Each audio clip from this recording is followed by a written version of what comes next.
गाईस सकाळी उठलो आम्ही 9 वाजता आणि डायरेक्ट केला ब्लॉग स्टार्ट। हे बघा आमचे गणपती बाप्पा इकडे बसलेले आहेत काठावर आणि इकडे तुम्ही दाखवतो तुम्हाला ते गाईस आमचा निवेदनाला बनलाय भात आणि ही कोबीची भाजी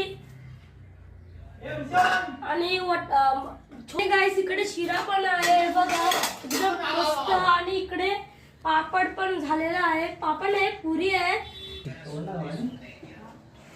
ते गाईस आमचा गणपतीचा सेकंड लास्ट दिवस आहे। नंतर मग उद्या लास्ट दिवस त्यानंतर आपला गणपती बाप्पा जाणार। ते गाईस आता आमचा वीर बघा काय बनवत होते पत्त्यांची टावर बनवत आहे। चला गाईस या व्हिडिओला इकडेच एंड करू आपण। तर तुम्हाला व्हिडिओ चांगली वाटली असेल तर तुम्ही सबस्क्राइब करा, लाईक करा, शेअर करा, कमेंट करा। बाय।